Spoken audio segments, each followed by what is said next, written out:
Hormuz প্রণালী বন্ধের কারণে। সেখান দিয়ে প্রতিদিন গড়ে কত ব্যারেল তেল আমদানি বা রপ্তানি হয়? এই পর্যন্ত যা জানা যাচ্ছে তাতে 2 কোটি থেকে 2,20,00,000 ব্যারেল তেল রপ্তানি হয় এই হরমুজ প্রণালী দিয়ে। তার দাম কত? 180 থেকে 200 কোটি ডলার। তার মানে প্রতিদিন শুধু মধ্যপ্রাচ্যের দেশগুলো এই হরমুজ প্রণালী দিয়ে তেল রপ্তানি করে 180 থেকে 200 কোটি ডলারের। এর সাথে গ্যাসের একটা সম্পর্ক রয়েছে, গ্যাসের দাম রয়েছে, গ্যাসও এই পথ দিয়ে রপ্তানি করা হয়। সেই গ্যাসের এবং তেলের যে টোটাল মূল্য তা যদি আমরা হিসাব করি তাহলে প্রায় 250 কোটি ডলার মূল্যের বাণিজ্য হয়ে থাকে তেল এবং গ্যাসের হরমুজ প্রণালী দিয়ে প্রতিদিন। তাহলে আমরা বুঝতে পারছি যে হরমুজ প্রণালী বন্ধ থাকার কারণে কি পরিমাণে বিশ্ব অর্থনীতিতে চাপ পড়েছে। সুপ্রিয় দর্শক, আসসালামু আলাইকুম। আপনাদের সবাইকে স্বাগত জানাচ্ছি এখনকার আলোচনায়। আপনাদের সঙ্গে রয়েছি আমি সিরাজুল ইসলাম। ভিডিও যদি ভালো লাগে লাইক কমেন্ট শেয়ার করবেন আর সাবস্ক্রাইব করতে ভুলবেন না প্লিজ। আজকের এই ভিডিওতে শুধুমাত্র হরমুজ প্রণালী দিয়ে যে তেল এবং গ্যাস রপ্তানি হয় তার অর্থমূল্য নিয়ে কথা বলবো না, বরং আমরা বলবো কোন দেশ কত ব্যারেল তেল নেয়, তার অর্থমূল্য কত, সেই সমস্ত দেশ কিভাবে ক্ষতিগ্রস্ত হচ্ছে এবং এই যুদ্ধের প্রেক্ষাপটে আলাপ উঠেছে যে রাশিয়া এবং আমেরিকা তেলের বাজারে লাভবান হচ্ছে। তারা কিভাবে লাভবান হচ্ছে সে কথাও আমি তুলে ধরার চেষ্টা করব। একই সাথে আরেকটি ব্যাপার আমি আপনাদের সামনে খুব পরিষ্কার করব। ইউরোপের বাজারে এই যুদ্ধ কিভাবে প্রভাব ফেলেছে এবং ইউরোপ কিভাবে ভয়াবহ চাপের মুখে, বিশেষ করে তেল এবং গ্যাসের চাপের মুখে পড়তে যাচ্ছে, সেই বিষয়টা নিয়ে কথা বলবো। ভিডিওর একদম শেষ পর্যায়ে আমাদের বাংলাদেশের করণীয় কি, বাংলাদেশ কিভাবে এই সংকট এড়াতে পারে তার সম্ভাব্য কিছু পরামর্শ দেওয়ার চেষ্টা করব। সুপ্রিয় দর্শক, ভিডিওটি পুরোপুরি দেখার চেষ্টা করুন, অনেক অনেক তথ্য পাবেন। হরমুজ প্রণালী দিয়ে তেল এবং গ্যাসের বাণিজ্যের এই আলাপের আগে একটু যুদ্ধের সামান্য কিছু বর্ণনা দিয়ে আসি। আজকের পরিস্থিতি কি, গত রাতে যে ভিডিও করেছি তারপরে এখন ভেতরে অনেক সময় পার হয়ে গেছে, এর ভেতরে কি কি হয়েছে তার ছোটখাটো কিছু চিত্র তুলে ধরে আমি মূল আলোচনায় চলে যাচ্ছি। হামলা পাল্টা হামলা অব্যাহত রয়েছে। ইরানের পক্ষ থেকে সর্বশেষ যে খবর পেয়েছি তাতে 22তম ওয়েভ অর্থাৎ ক্ষেপণাস্ত্র এবং ড্রোনের ঝাঁক, 22তম ঝাঁক পাঠানোর কাজ সম্পন্ন করেছে। এবং গতকাল আমি রাতের ভিডিওতে বলেছিলাম যে ইরান তার সর্বাধুনিক ক্ষেপণাস্ত্র ব্যবহার শুরু করেছে। তার ভেতরে রয়েছে খুররম শাহর 4, ফাত্তা, সেজিল। এই সমস্ত ক্ষেপণাস্ত্র আগে যদিও কম কম ব্যবহার করতে, এখন একটু বেশিভাবে ব্যবহার করছে এবং এগুলোর মারাত্মক রকমের প্রভাব পড়ছে শুনতে পাচ্ছি। ইসরায়েলের প্রতিরক্ষা সদর দপ্তরে ইসরায়েলের অনেক সামরিক স্থাপনা একদম ধ্বংস হয়ে গেছে। এর আগেই তো ইসরায়েলের প্রধানমন্ত্রী বেনিয়ামিন নেতানিয়াহুর বাড়িতে, তার অফিসে এবং ইসরায়েলের বিমান বাহিনীর সদর দপ্তরে হামলা চালানো হয়েছিল। গতকাল ইরান যে হামলা চালিয়েছে তার একটা ভয়াবহ প্রতিক্রিয়া হয়েছে। দেখতে পেলাম যে অন্তত 9 জন বেসামরিক লোকজন মারা গেছে। আর সামরিক লোকজন কি কি মারা যায় ইসরায়েল তা কখনোই প্রকাশ করে না। এদিকে আল জাজিরার রিপোর্টে যা বলা হচ্ছে তাতে ভয়াবহতম হামলা চালিয়েছে আমেরিকা এবং ইসরায়েল ইরানের উপরে। শুধু তাই না, ইসরায়েল নতুন করে আমেরিকার কাছে 12,000 হেভি বোমা, ভারী বোমা অর্ডার দিয়েছে এবং সেটা অনুমোদন দিয়েছে মার্কিন প্রশাসন। 12,000 বোমা, প্রত্যেকটি বোমার ওজন 1,000 পাউন্ড অথবা 1,000 কিলোগ্রাম, অর্থাৎ 1,000 কেজি, তার মানে 1 টন। যাই হোক, এই সমস্ত বোমা যদি ইরানের বিরুদ্ধে ব্যবহার করে তাহলে অনেক বেশি ধ্বংসযজ্ঞ হবে, এতে কোনো সন্দেহ নেই। এপাশে ইরান এবং আমেরিকার মধ্যে যুদ্ধবিরতির ব্যাপারে যে সমস্ত কথাবার্তা চলছিল সে কথাবার্তা ওইভাবে আছে। তবে ডোনাল্ড ট্রাম্প বলেছেন যে ইরানকে নিঃশর্তভাবে আত্মসমর্পণ করতে হবে। বিষয়টা ইরানিদের কাছে মনে হয় হাস্যকর হবে। তারা যদি নিঃশর্তভাবে আত্মসমর্পণ করত তাহলে তো তারা আগেই করত, এত যুদ্ধের মনে হয় প্রয়োজন ছিল না। ইরানিরা সম্ভবত আত্মসমর্পণের কথা ভাববে বলে মনে হয় না। তো সুপ্রিয় দর্শক, আমরা এবার বিশ্ব অর্থনীতি এবং হরমুজ প্রণালীর প্রভাব, এই সমস্ত নিয়ে আলোচনায় চলে যাচ্ছি। চলুন সেখানে কি ঘটছে, কি পরিস্থিতি হচ্ছে বিশ্বের অর্থনীতিতে, অর্থাৎ বিশ্ব অর্থনীতির মানচিত্রটা এখন কতটা দুর্বল, কতটা সবল, কতটা রুগ্ন, আমরা সেই আলোচনা করি। আমরা আগেই বলেছি প্রতিদিন হরমুজ প্রণালী দিয়ে 2 কোটি থেকে 2 কোটি 20 লাখ ব্যারেল পর্যন্ত তেল রপ্তানি হয়। এছাড়া বিপুল পরিমাণে গ্যাস রপ্তানি হয়। এই গ্যাস এবং তেলের যে টোটাল মূল্য, অর্থাৎ 2 পণ্যের যে একসাথে একত্রে যে মূল্য, তা প্রায় 200 থেকে 250 কোটি ডলার। তার মানে প্রতিদিন 200 কোটি থেকে 250 কোটি ডলারের বাণিজ্য হয় এই হরমুজ প্রণালী দিয়ে। আপনারা নিশ্চয়ই জানেন হরমুজ প্রণালী দিয়ে তেল এবং গ্যাসের টোটাল পৃথিবীতে প্রতিদিন যা লাগে তার শতকরা 20 ভাগ তেল এবং 20 ভাগ গ্যাস এই পথে রপ্তানি হয় হরমুজ প্রণালী দিয়ে। এবং সবচেয়ে বড় ব্যাপার হচ্ছে এই হরমুজ প্রণালী দিয়ে তেল এবং গ্যাস যেটা রপ্তানি হয় তার বেশিরভাগ যায় এশিয়ার বিভিন্ন দেশে। তার প্রধান ক্রেতা হচ্ছে চীন, দ্বিতীয় ক্রেতা হচ্ছে ভারত এবং জাপান, তৃতীয় ক্রেতা হচ্ছে দক্ষিণ কোরিয়া। অর্থাৎ চীন, জাপান, ভারত এবং দক্ষিণ কোরিয়া, এই 4টি দেশ ম্যাক্সিমাম তেল এবং গ্যাস কেনে। এর ভিতরে সবচেয়ে বেশি তেল কেনে আপনার চীন। হরমুজ প্রণালী দিয়ে যে তেল যায় তার 50 থেকে 60 লাখ ব্যারেল তেল শুধু একা চীন কেনে, গ্যাসও কেনে। আর ভারত কেনে 20 থেকে 25 লাখ ব্যারেল তেল, জাপান কেনে 25 থেকে 30 লাখ ব্যারেল তেল, দক্ষিণ কোরিয়া কেনে প্রতিদিন 20 লাখ ব্যারেল তেল। তবে সবচেয়ে দক্ষিণ কোরিয়া হরমুজ প্রণালী থেকে বেশি গ্যাস আমদানি করে। চীন প্রতিদিন যে তেল আমদানি করে হরমুজ প্রণালী দিয়ে তার অর্থমূল্য হচ্ছে 45 থেকে 54 কোটি ডলার। ভারত প্রতিদিন হরমুজ প্রণালী দিয়ে যে তেল আমদানি করে তার দাম হচ্ছে 18 থেকে 22 কোটি 50 লাখ ডলার। জাপান প্রতিদিন যে তেল কেনে তার অর্থমূল্য হচ্ছে 18 থেকে 27 কোটি ডলার। দক্ষিণ কোরিয়া যে তেল কেনে তার অর্থমূল্য হচ্ছে 18 কোটি ডলার। এর বাইরে ইউরোপে যে তেল যায় তার অর্থমূল্য হচ্ছে 13 থেকে 15 কোটি ডলার এবং তেল যায় ইউরোপে হরমুজ প্রণালী দিয়ে প্রতিদিন প্রায় 15 লাখ ব্যারেল। এই যে যুদ্ধের কারণে হরমুজ প্রণালী বন্ধ হয়ে রয়েছে এবং আরো কতদিন বন্ধ থাকে তা আমরা নিশ্চিত নই। এই পরিস্থিতিতে যে প্রচন্ড রকমের ঝুঁকিতে পড়েছে তেল এবং গ্যাস, তাতে বলা যায় যে এই ঝুঁকিতে থাকা মোট তেল এবং গ্যাসের অর্থমূল্য হচ্ছে প্রায় প্রতিদিন 250 কোটি ডলার। তো এই চিত্র থেকে একদম পরিষ্কার হয়ে যায় যে হরমুজ প্রণালী বন্ধ হয়ে যাওয়ার কারণে সবচেয়ে বেশি ঝুঁকিতে পড়েছে চীন, জাপান, ভারত এবং দক্ষিণ কোরিয়া। সবচেয়ে বড় তেলের এবং গ্যাসের ক্রেতা এই 4 দেশ। এখানে একটা আলোচনা আসে যে হরমুজ প্রণালী এত গুরুত্বপূর্ণ কেন বিশ্ব অর্থনীতির জন্য। আমরা একটু আগে যে পরিমাণ প্রতিদিন হরমুজ প্রণালী দিয়ে তেল এবং গ্যাস পরিবহন হয় তার কথা উল্লেখ করেছে এবং কত ডলারের তেল এবং গ্যাস পরিবহন হয় সেটাও বলেছি।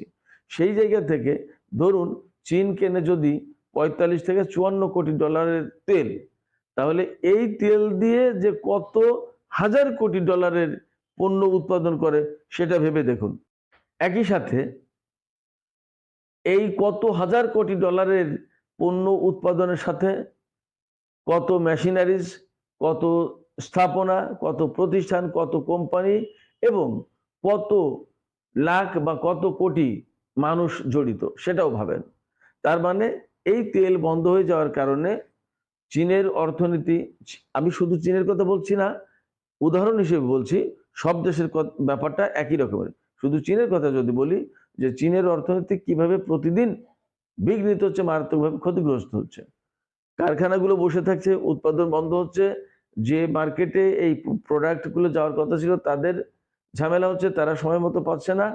তাতে সাপ্লাইয়ার প্রতিষ্ঠান এবং যে সমস্ত প্রতিষ্ঠান অর্ডার দিয়েছে তাদের ভিতরে সম্পর্কের দূরত্ব তৈরি হচ্ছে, হয়তো তারা বিকল্প খোঁজার চেষ্টা করছে।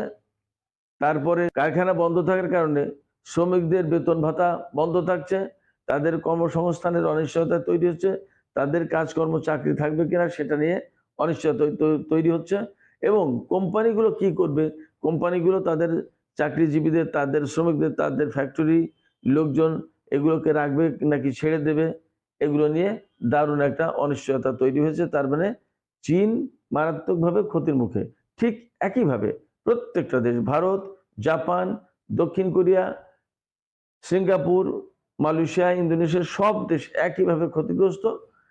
একইভাবে ক্ষতিগ্রস্ত আমাদের বাংলাদেশও। কারণ প্রত্যেকের যার যেমন প্রয়োজন তার তেমন উৎপাদন। ধরুন চীনের প্রতিদিন লাগে 50 থেকে 60 লাখ ব্যারেল তেল, বাংলাদেশে লাগে ধরুন কথার কথা 50,000 ব্যারেল তেল। এখন আমাদের কম লাগলে আমাদের উৎপাদনও কম, কিন্তু আমাদের অর্থনীতি ছোট হলেও সেটা তো প্রভাব পড়ছে। চীনের অর্থনীতি বড়, তার অর্থনীতিতে হাজার কোটি ডলারের প্রভাব। আমাদের অর্থনীতি ছোট, হয়তো শত কোটি ডলারের প্রভাব প্রতিদিন। আমি উদাহরণ হিসেবে বললাম, এক্সাক্ট ফিগার আমি দিচ্ছি না, বাট তুলনাটা বললাম। এইভাবে প্রত্যেকটা দেশ, বিশ্বের প্রত্যেকটা দেশ এই মুহূর্তে ক্ষতিগ্রস্ত হচ্ছে। এর মধ্যে সুখবর আছে শুধুমাত্র রাশিয়া এবং আমেরিকার জন্য। ইউরোপের পরিস্থিতি কি সেটা একটু বলি আমি। ইউরোপ যেহেতু মাত্র প্রতিদিন 15 লাখ ব্যারেল তেল আমদানি করে হরমুজ প্রণালী দিয়ে, সেক্ষেত্রে তুলনামূলক ক্ষতি কম হওয়ার কথা। কারণ ইউরোপের প্রায় 28-29-30টি দেশ, তার ভিতরে মাত্র 15 লাখ ব্যারেল তেল নেয় এখান থেকে। তার মানে অন্য জায়গা থেকে তেল নেয়, সেটা ভেনেজুয়েলা থেকে নিতে পারে, সেটা রাশিয়া থেকে নিতে পারে, আফ্রিকার বিভিন্ন দেশ থেকে নিতে পারে। কেমন? তো এই যে হরমুজ প্রণালী দিয়ে যে তেলটা যাচ্ছে ইউরোপে, কিন্তু রাশিয়ার উপরে তাদের যে ভরসা ছিল সেই ভরসার জায়গা আর থাকছে না। রাশিয়ার প্রেসিডেন্ট ভ্লাদিমির পুতিন ঘোষণা দিয়েছেন যে এই যে ক্রাইসিস, এই ক্রাইসিসে রাশিয়া এখন তেল এবং গ্যাস বিক্রি করবে এশিয়ার দিকে, অর্থাৎ এশিয়ার দেশগুলোর পাশে রাশিয়ার প্রেসিডেন্ট ভ্লাদিমির পুতিন দাঁড়াতে চান। তো যখন এশিয়ার দেশগুলোর দিকে তিনি সাহায্যের হাত বাড়াচ্ছেন, তেল দেওয়া মানে এই মুহূর্তে সাহায্যের হাত বাড়ানো, সেক্ষেত্রে এশিয়া লাভবান হবে, অবশ্যই রাশিয়া এখানে লাভবান হবে। কিন্তু কাহিনী যেটা ঘটবে, সবচেয়ে বড় কাহিনী, সেটা ইউরোপ মার খাবে। ইউরোপের ডিপেন্ডেন্সি ছিল রাশিয়ার উপরে, এবং সেই ডিপেন্ডেন্সি কিন্তু এখন আর থাকবে না। রাশিয়া যদি তেল এশিয়ার দিকে ডাইভার্ট করে দেয়, তাহলে তেল কিন্তু ইউরোপের দিকে খুব একটা যাবে না। তখন ইউরোপের দেশগুলো ভীষণভাবে সংকটে পড়বে। এবং এটা করার একটা বড় কারণ হচ্ছে রাশিয়ার সাথে তার প্রতিবেশী দেশটির যে যুদ্ধ হচ্ছে, সেই যুদ্ধে ইউরোপের দেশগুলো রাশিয়ার বিরুদ্ধে অবস্থান নিয়েছে। হয়তো রাশিয়া এখানে একটা প্রতিশোধের গেম খেলবে। আরেকটা তথ্য আমি আপনাদেরকে দিই। ইউরোপের দেশগুলো গত 2-3 দিন আগে সম্ভবত, বা তার কয়েকদিন আগে, এই যুদ্ধ শুরুর আগে হতে পারে, একটা প্রস্তাব পাশ করেছে যে তারা 2027 সালের শেষ নাগাদ রাশিয়া থেকে গ্যাস আমদানি বন্ধ করে দেবে। কোথা থেকে নেবে? হয়তো কাতার, মধ্যপ্রাচ্যের বিভিন্ন দেশ বা অন্য কোনো দেশ থেকে, রাশিয়া থেকে নেবে না। এখন এই যুদ্ধের পরে রাশিয়া চিন্তা করছে ইউরোপে গ্যাস রপ্তানি এখনই বন্ধ করে দেবে। তার মানে তেল এবং গ্যাস রাশিয়া থেকে ইউরোপ পাবে না। তাহলে ধরে নেওয়া যায় ভয়াবহ রকমের একটা সংকটের মুখে পড়বে ইউরোপ। এরই মধ্যে তেলের দাম, হরমুজ প্রণালী বন্ধ থাকার কারণে তেলের দাম ব্যারেল প্রতি 90 থেকে 92 ডলারে উঠে গেছে, যেটা ছিল $70। তার মানে 20-22 ডলার বেড়ে গেছে। এবং বলা হচ্ছে এইভাবে যদি আগামী আর 2 সপ্তাহ, অর্থাৎ 1 সপ্তাহ গেছে, আর 1-2 সপ্তাহ যদি বন্ধ থাকে, তাহলে তেলের দাম $100 ক্রস করবে।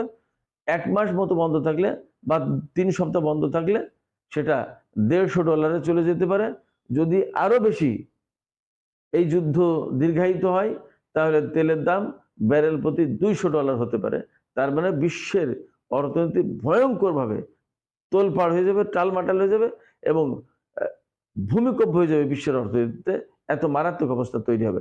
এখনকার $70 তেল যদি $200 কিনতে হয়, আমরা বলি যে এমনটা না ঘটুক, বাট যদি ঘটে তাহলে বিশ্ব একেবারে টালমাটাল অবস্থা হয়ে যাবে, ভূমিকম্প হয়ে যাবে বিশ্ব অর্থনীতিতে। এরই মধ্যে ইউরোপে গ্যাসের দাম প্রায় ডাবল হয়েছে। ধরুন যে গ্যাস মেগাওয়াট পার আওয়ার, যে গ্যাস বিক্রি হতো 30 ইউরোতে, সেইটা এখন বিক্রি হচ্ছে 40 থেকে 60 ইউরোতে। 40 আর থাকবে না, 60 ইউরো, সেটাও থাকবে কিনা সেটা সন্দেহ আছে। এইভাবে তেলের দামও বেড়েছে, আমেরিকায় তেলের দাম বেড়েছে, সারা বিশ্বেই তেলের দাম বেড়েছে। শুধুমাত্র লাভবান হচ্ছে রাশিয়া এবং আমেরিকা। কারণ এই পরিস্থিতিতে রাশিয়া তার তেলের উৎপাদন বাড়াবে, সবাই রাশিয়ার কাছে তেলের জন্য ছুটে যাবে, কারণ রাশিয়ার দিকে যুদ্ধ নেই। তখন রাশিয়া আলটিমেটলি এই যে আন্তর্জাতিক বাজারে যে তেলের দাম বেড়েছে, সে ইচ্ছা করে তেলের দাম বাড়াবে না। আন্তর্জাতিক বাজারে যেহেতু ডিমান্ড বেশি, সেই ডিমান্ড বেশির কারণে রাশিয়ার তেলের দামও বেড়ে যাবে। আলটিমেটলি রাশিয়া এই মুহূর্তে ব্যাপকভাবে লাভবান হবে এবং অনেক দিনের যে ক্ষতি, সেই ক্ষতি পুষিয়ে নেবে। আমেরিকাও লাভবান হতে পারে, কারণ তার শেল তেল কোম্পানি, তারা তেল উৎপাদন বাড়াতে পারে আমেরিকায়। তাতে এই মুহূর্তে আমেরিকা তেল বিক্রি করে অথবা অভ্যন্তরীণ চাহিদা পূরণ করার কারণে তাদের অর্থনীতি ঠিক থাকবে। সেক্ষেত্রে আমেরিকা এবং রাশিয়া এই মুহূর্তে এই যুদ্ধের কারণে লাভবান হচ্ছে তেল গ্যাসের দিক দিয়ে, জ্বালানির দিক দিয়ে। তো সুপ্রিয় দর্শক, আলোচনা শেষ করবো। আলোচনা শেষ করার আগে একটু বলি, আমাদের বাংলাদেশ যেহেতু এই হরমুজ প্রণালীর দিক দিয়ে মারাত্মক রকমের ক্ষতিমুখে, কারণ আমাদের তেল এবং গ্যাসের বড় চালানি আসে এই হরমুজ প্রণালী দিয়ে। আমরা বিভিন্ন আরব দেশ থেকে, ওমান, কুয়েত, কাতার, সৌদি আরব, এই সমস্ত জায়গা থেকে আমরা তেল এবং গ্যাস আনি। সেক্ষেত্রে আমরা এই মুহূর্তে নিশ্চয়ই বড় বিপদে। আমাদের হাতেও, বাংলাদেশের হাতেও তেল মজুদ খুব একটা বেশি নেই এবং এই মুহূর্তে বিএনপির সরকার একেবারেই নতুন, মাত্র কয়েকদিন আগে ক্ষমতা নিয়েছে। এমন সময় একটা যুদ্ধ বিশ্বে শুরু হলো এবং বিএনপির দুর্ভাগ্য যে তাদের পদযাত্রা শুরুর দিকেই এই যুদ্ধের মুখে পড়তে হলো। তার মানে অর্থনীতির একটা বিরাট বড় চাপ বিএনপি সরকারকে মোকাবেলা করতে হবে। আমি ব্যক্তিগতভাবে মনে করি এই মুহূর্তে চীনও রাশিয়া থেকে বেশি করে তেল কিনবে। আবার ইরান ঘোষণা করেছে শুধুমাত্র হরমুজ প্রণালী দিয়ে চীনের জাহাজ যেতে পারবে।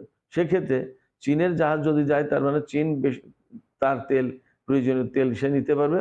আর রাশিয়া থেকে তো নেবে, আফ্রিকা থেকেও তেলের আমদানি বাড়িয়েছে চীন। এই জায়গায় আমি মনে করি চীনের সাথে একটু দেন দরবার করে বা রাশিয়ার সাথে দেন দরবার করে আমাদের তেলের চাহিদা যদি পূরণ করা যায়। একটা কথা মনে রাখার দরকার, ইউরোপের যে সমস্ত দেশ রাশিয়া থেকে তেল কিনতে পারতো না, নিষেধাজ্ঞা ছিল রাশিয়ার উপরে, এখন আমেরিকা কিন্তু রাশিয়ার তেলের উপর নিষেধাজ্ঞা অনেকটা শিথিল করছে। সেই কারণে ইউরোপের বিভিন্ন দেশ রাশিয়া থেকে তেল কিনতে পারবে, বাট রাশিয়া দেবে কিনা সেটা ভিন্ন জিনিস। একইভাবে আমরা যদি, বাংলাদেশ যদি রাশিয়া থেকে তেল কেনার চেষ্টা করে, মনে হয় না যে আমেরিকা কোনো বাধা দেবে, কারণ বিশ্ব পরিস্থিতি সবাই বুঝতে পারছে। সেক্ষেত্রে আমার মনে হয় যে আমাদের এই মুহূর্তে রাশিয়া এবং চীনের সাথে একটা কূটনৈতিক আলোচনায় যাওয়া অপরিহার্য। তো সুপ্রিয় দর্শক, আজকের আলোচনা এখানেই শেষ করব। আপনাদের কি মনে হয়, বাংলাদেশের কি উচিত এই মুহূর্তে চীন এবং রাশিয়ার সাথে